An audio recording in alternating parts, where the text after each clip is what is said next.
Monet, what is blackface? No, what is blackface?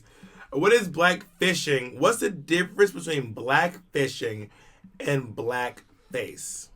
Black fishing is when someone adopts black vernacular, black customary things in order to blackify themselves in order to appeal to a demographic that they think they need to. Like for example, Nikita Dragon has been accused a lot of blackfishing. You know, she's an Asian American. And she used to talk a lot with the yo-yo-yos and the what's ups and the nah sons, and just adopting a black vernacular to urbanize herself to appeal to another demographic.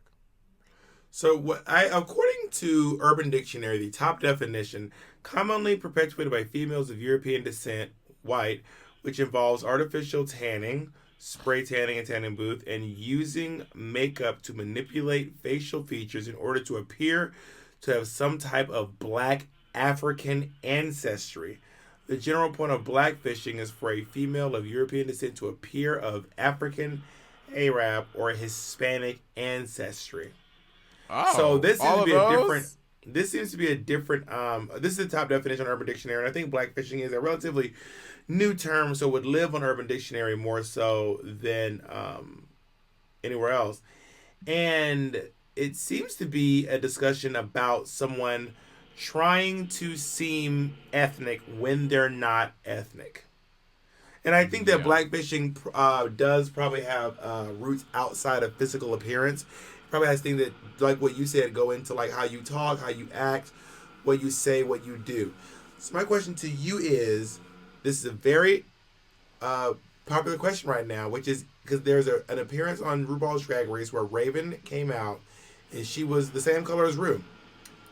Yeah. And the question is Raven blackfishing? Um, Sorry, this is, in by the way, if you my guys hear drilling in my apartment, it's because the people upstairs are fixing something. Sorry.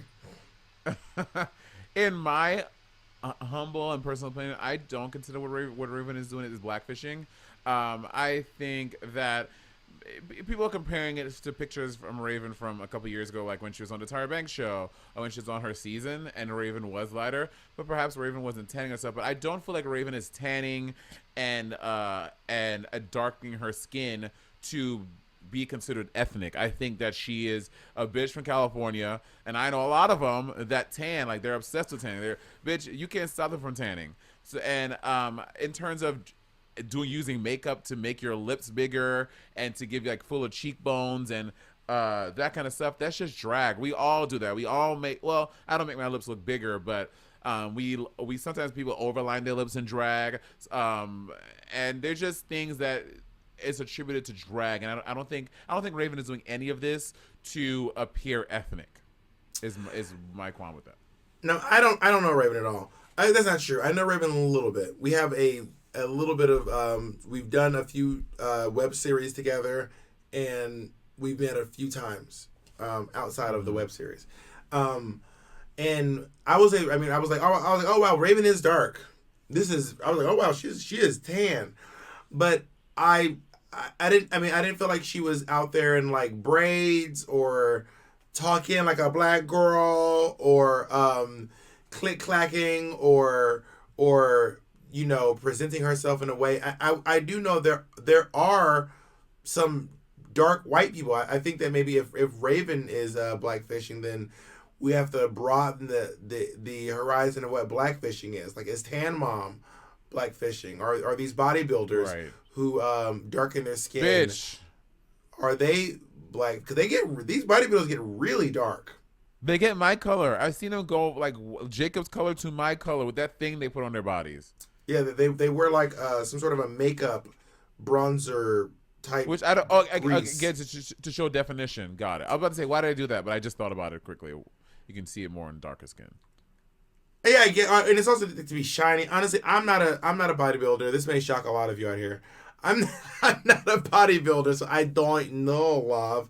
I'm not completely sure what the purpose of all that is, but I do remember being a young theater goer, and then the community theater I worked at, these bodybuilders would come in over the weekend do their muscle shows, and then when we came back, everything was covered in grease, and they get greased. That sounds hot.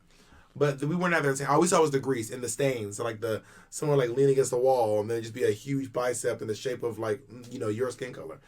So I guess the question is that blackfishing? Oh, yeah. I don't think Raven has never been one of those. I know many white queens or many Asian queens, Yu Hamasaki, who wear dreadlocks or who wear braids. I've never seen Raven adorn any of those kind of hairstyles. Well, I'm not sure. Raven did wear an afro in her season. Well, there are white people that have afros. Yeah, Monet. All I'm saying is you were like, I haven't seen her do anything like that. All I'm saying is Raven wore an afro in her season, and white people do. There are white people with afros. There are also white people with dreadlocks. True. You know what I mean? So there are white people with afros. Yes, there are. And it goes back to the conversation that Utica was having. Was Utica, were you considering what Utica was doing virtue signaling when she didn't want to wear the afro? No, I don't think so at all. I think Utica is taking her cues off of Drag Race and seeing how making one mistake by, especially in this current climate, wearing a cornrow wig on stage or something, that how that could literally cancel you for the whole rest of the season and people are not calling you a racist. I think she's just being really in tune with that, and she doesn't want to step on anyone's toes. I don't think that Utica was doing it like, hey guys, look at me, I'm doing the PC thing, I'm not wearing a wig, afro. I don't think it was that. I think she was being hyper aware and being a little white girl from a town of 200 people. She's like, maybe I shouldn't do this. Interesting. You think that she was virtue signaling? Again, I want to reiterate, I don't think virtue signaling is necessarily a bad thing. I just want to say that out loud. We all virtue signal. Everyone virtue signals, okay? If you know someone who's changed their screen name to Black Lives Matter, which my name has been Black Lives Still Matter for a while, that is virtue signaling. Yeah, I'm not saying all virtue signaling is bad. I'm just saying I don't think what she was doing was virtue signaling. I mean that was virtue signaling. For example, me making my screen name on Twitter Black Lives Still Matter, that is virtue signaling. I'm showing everyone what my virtues are. I'm signaling to all of you what my virtues are. I'm making sure everyone can see what my values and my ideas are. You know? Hold on. Jacob, can you just Google it? Somebody don't have to, please. Thank you. I got it, bitch. I got it. Virtue signaling, the action or practice of publicly expressing opinions or sentiments intended to demonstrate one's good character or the moral correctness of one's position on a particular issue. So it is virtue signaling to say Black Lives Matter, to say Trans Lives Matter. That is signaling to everyone what your virtues are. So, yeah, she's virtue signaling. I don't necessarily think it was bad. I mean, I feel like I would have probably, if I felt that strongly as she did about it, I would have been like, well, then just do a different character for a litany of other reasons. By the way, not just because, she, and on the topic of blackfishing and blackface, like, I just feel like blackface is obviously something different. That's like literally taking, as they did back in the 20s, 30s, whatever, taking black shoe polish and putting on your face to make yourself appear as a black character. And Justin Trudeau and Heidi Klum, a lot of celebrities have been doing blackface. Judy Garland, people don't know that Judy Garland she used to do blackface to do characters, but at the time, and people are like, well, why isn't Judy Garland? Why isn't she canceled? And I was like, because it was performance practice. It was not a weird. It was common practice for white people to do it. So I'm gonna tell you right now. I'm about to tell you right now. Whenever you mention that Judy Garland did blackface, you were about to have 3 people in the comment being like, "She was forced to do it." They always say that she was made to do blackface, and I'm like, allegedly. I don't know if this bitch was made to do it or she did it. For all I know, she could have been laughing the whole time. For all I know, Judy Garland could have been like, "This shit is hilarious. Damn, This shit is funny as hell." But I was saying with that token, but then obviously, blackface is the bad thing, and blackface is heavily frowned upon. And when you were publicly shamed. You were like, everyone is like, "Bitch, the fuck is wrong with you?" And I was like, imagine a world where in like 20, 30 years, for whatever reason, drag is looked at in that same regard. Let's imagine that. So like, would y'all look at us like in like 30 years and like cancel? Well, Bob and Monet, they did drag back in the 2020s and they're canceled. Like, you wouldn't cancel them for that. And I feel like I think there's a difference there because that was insinuating that femininity inherently belongs to AFAB people, and I don't know if that's true. For me, anyway. This is true. I can see that argument, but I'm just saying the notion of like what do you say to people like who don't judge Judy Garland by today's standards for yesterday's actions? I'm like, should Judy Garland be held accountable for doing blackface in the fucking 40s and 50s? Well, Judy Garland's dead, so I know. I'm saying her legacy, her memory. Yeah, I mean, all you're doing is holding, Lorna Luft and fucking Liza Minnelli accountable at this point. Like, what does Judy Garland care? She's dead and has been dead for 50 some odd years. Just because a celebrity's dead doesn't mean you can't hold them accountable, or just because, like, for example, there's celebrities who have done things and we don't buy their albums anymore, we don't stream their music, we don't buy their books, we don't watch their movies, even though they're dead because they did things back in the day that were wrong. Like who? I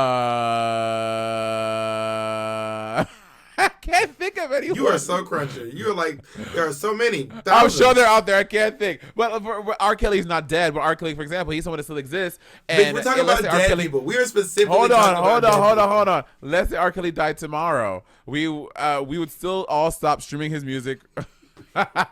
We don't stream his music. We don't buy his album because it will affect his estate and his legacy.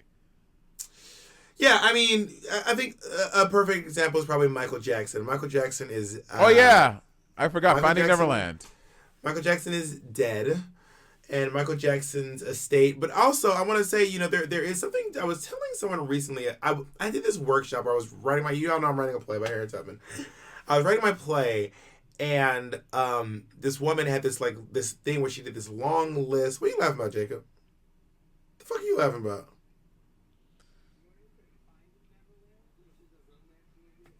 Oh, it was Surviving. It was Surviving. Oh, Escape from Neverland. Oh no, it was Surviving Neverland. No, Surviving or Killing. Surviving. Anyway, she had this thing where she has this long list. She made a song about all these people who had been accused of sexual assault, and a lot of them were black guys. Like most of them were black guys. And I said, it's a little problematic to just like go out into the world and proclaim that these black men are sex offenders without proof. Just go around this I don't know if you ever heard of the Central Park 5 or Emmett Till, but that's literally what happened. Some white lady was like, this black guy did this to me. And then they were vilified, in some cases in prison for 14 years, and in some cases murdered. Right. Because of that. We have the 14th Amendment, obviously, which, make sure that every person gets, due justice by the law, by the court system. But, of course, in the court of public opinion, it's not necessarily, you don't get that same privilege. Right. It's all tricky, but I think there's something to be said. I don't know. If I was, are people from the 40s or 50s still alive? Yeah, the 50s was about 80 years ago, 70 years ago. Yeah, people are still alive. Like if I was someone who was alive in that time, and I remember seeing videos or old Telegraph films or whatever the fuck they're called, Judy Garland doing blackface and having to live through Jim Crow and having to live through civil rights, I'll be triggered. I'll be like, fuck this bitch. But I don't have that. I didn't live through that, so I don't. Yeah. I still listen to music. I'm not triggered by it, but I could imagine if I did, I would. Do you? I also know, not to jump too far off track, but I do know some dark skinned white people, some really tan white. Stella Doro, based out of New York City. She's a very popular drag queen in New York City. She's very Sicilian. She's Siciliano. She's a very dark Italian queen. And I don't know, it didn't scream to me blackfishing. I think if I had the notion that she were trying to insinuate that she was black, or I mean, who I do think blackfish is actually, it's Kim Kardashian. She blackfishes. Oh, well, not. I was gonna say the whole family, but not the whole family. But Kim and Chloe specifically, they blackfish a lot. I don't know Chloe, but I know Kim. With the augmentations to her body, with the men she dates, with the clothes she wears, with the hairstyles, it gives me very blackfish. Bitch, you're this episode of season 14, something like that, and they're somewhere, and then Kim, they're in this hotel, and then someone that Kanye was maybe, or someone, Scott, who is Courtney's baby daddy, Scott brought to their trip in like Europe somewhere his current girlfriend, but Courtney was there with his kids, and Kim was so this is the royal family. This is the royal family. This is the royal family. But Kim was so mad that Scott brought his girlfriend to their hotel, and this was when her and Kanye are together, so she was getting real. She was talking and acting. She was trying to be so down, and she was like, she was saying things like, we're gonna beat that bitch's ass. We're like, you can tell she's like adopting her vernacular to sound like a black girl, and like do the popping off and doing all the hand things. And I'm like, bitch, sit your white ass down. I would love to say that. Monet, they're not white. They're Armenian. I'm like, bitch, they're the fuck white. I don't know if they're white. I mean, if you're brown, you're brown. I'm not here to deny anyone their heritage. If you're brown, you're brown. I will say Kim Kardashian doesn't look white, but maybe it's because of all the blackfishing she's doing. But she looks Middle Eastern or something to me, anyway. You know what I mean? They go Kylie with her cornrows.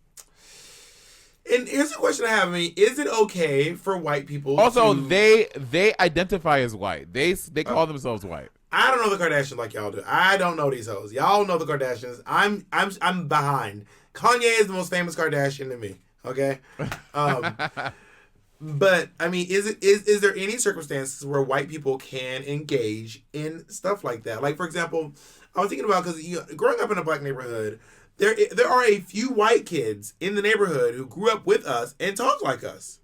Oh, same. I know those people too. Like, I from told you about childhood, my Asian friend. Yeah, I remember being kids to them, being like, "Oh yeah, this is so and so, and that's just how they talk. Like, this is just literally how they talk. I've known them since they were 5, and they've talked this way my whole life." It's a big thing on TikTok too. It's like these like Southern white girls who grew up in College Park, and they grew up in predominantly black neighborhoods, and they always they'll be like, yo, if everybody come up on my thing saying I talk like that, I'm not putting on a black accent. This is how I talk. This is how the people from my neighborhood. This is how we all talk. I'm not out here doing nothing for no TikTok, for no clout chasing. This is how we all, and like they like this. That's their vernacular. That's what they grew, or that's how they grew up speaking.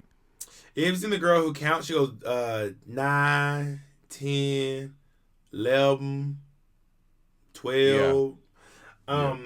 And is that valid or is that offensive? Or is there a world where it can be both? Someone can be offended by something and be like, wow, that white girl is really talking like a black girl. But I mean, they can be offended by it, but if that's your vernacular, that's your vernacular. That's like when I came from St. Lucia. I mean, again, I tell you this. I know people who grew up in St. Lucia and they speak. Producer obviously a predominantly black country. I would say 85-90% black people, but they are Asians who grow up in St. Lucia for whatever reason, and they speak. And to St. Lucians, they're speaking black, but they don't even consider that. They just, no one is offended by it because they grew up on the island just like us. And I'm thinking about like people who, go to other countries and come back with accents, or sometimes they have transatlantic accents. Like, for example, Nina Simone. Nina Simone is fully from, I think, North Carolina, but later in her life, she just kind of ended up with an African accent. She just ended up having an African accent. What does that mean? What does that mean? Madonna went to the UK and came back with an accent. I know I have met people who moved to America when they were young and they ended up with American accents. Yeah, because your speech against you're assimilated. Yeah, I mean, I don't know about Nina Simone's. I mean, I have her. Does Uncle Steve have a black accent? No, I'm not dragging Uncle Steve on this podcast. Keep going. Keep going. Yeah, I don't know where Nina Simone. I mean, did she live in Africa, or it just kind of evolved? Nina Simone moved to Africa for a little bit, and then she came back and she had an African accent. And if you look at interviews with her, like from like the 70s on, or like the late 70s or early 80s on, she just had this thick African accent. Yeah, I will say I have, and I'm someone like, especially when I was younger, I would like go to like bodegas and talk to Spanish people or people or Indian people, and I wouldn't. It was not something I was trying to do. I would just start to talk like them, and I would start to speak with their accent and with their vernacular. And you can ask Kamika this, and she'll be like, Kevin, why are you doing that? I'm like, I'm not even consciously doing that. My voice would just do it talking to them. That's pretty offensive. I know. It was weird. So anyway, so that was our little Patreon exclusive about that topic. Monday, we gotta try getting some guests in here because we were gonna bring in this San Francisco queen, but then she literally texted right as we were starting. I was like, all right, we gotta get started. That's not true. Bob got the text. He read it out loud, and he was like, I don't want to have this bitch on the podcast. And I was like, well, okay.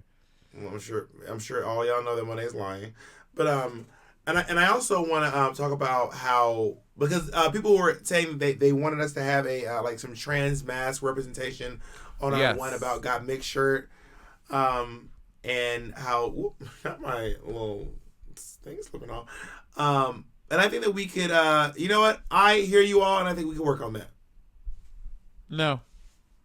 Oh, there you go. Monet does not want trans people on the podcast. All right, I want them. Monet doesn't. That's what I said. Yeah. All right. Thanks everyone. Bye. And not to mention, not Bob not having a trans person on that, a trans male person on the podcast when he fully has a boyfriend that is trans male. Wow, the erasure. He identifies as trans masculine. How dare you? Trans masculine. The erasure. The erasure of your own partner. That is some low down gutter behavior. You a gutter bitch. Okay, Monet. Anyway, thank you all for joining us, and we will see you all